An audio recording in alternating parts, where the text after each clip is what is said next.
Parliament అభ్యర్థుల నిధులు ఖర్చు విషయంలో వైఎస్ఆర్సీపీ పార్లమెంటు సభ్యులు మొత్తం నిధులన్నీ 90% ఆఫ్ నిధులు వినియోగం వర్క్ ఆర్డర్స్ ఇచ్చేసినా సరే కేవలం జిల్లా అధికారులు రాజకీయ కారణాలతో ఇక్కడ తెలుగుదేశం పార్టీ అధికారంలో ఉంది కాబట్టి మేమిచ్చిన వర్కులు చేస్తే మాకు మంచి పేరు వస్తుందని కుట్రతోటి వీళ్ళు మేము శాంక్షన్ ఇచ్చిన వర్క్స్ కూడా ఇంప్లిమెంట్ చేయడంలో జిల్లా అధికారులు టోటల్గా విఫలమయ్యారు. ఇది కుట్రపూరితంగా తెలుగుదేశం పార్టీ ప్రభుత్వం చేస్తుందని చెప్పి సందర్భంగా నేను తెలియజేస్తూ దీనిపై నేను కేంద్ర మంత్రి ప్లానింగ్ అండ్ స్టాటిస్టిక్స్ డిపార్ట్మెంట్ వాళ్ళు ఎంపీ ల్యాడ్స్ నిధులను ఎవరైతే మానిటర్ చేస్తారో ఆ మంత్రికి కూడా లెటర్ పెట్టబోతున్నాను. దీని మీద సమగ్రమైన దర్యాప్తు జరిపించాలి.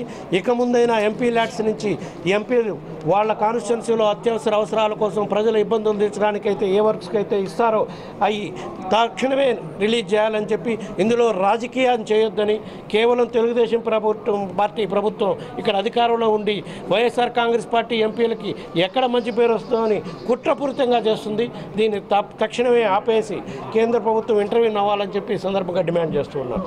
నేను శాంక్షన్ ఇప్పటి వరకు నాకు పార్లమెంట్ నియోజకవర్గానికి సంబంధించి 5 కోట్ల ఎంపీ నిధులకు గాను 4,66,00,000 రూపాయలు 19 మే 2015 అంటే ఖచ్చితంగా 1 ఇయర్ అయిపోయిన 3వ రోజు నేను ఇది కలెక్టర్ ఆఫీసులో ఇచ్చిన ఇది నేను 4,66,11,000 నేను శాంక్షన్ లెటర్ ఇస్తే వాళ్ళు ఇంతవరకు నాట్ ఈవెన్ 50% గ్రామాల్లో పనులు స్టార్ట్ చేయాలి.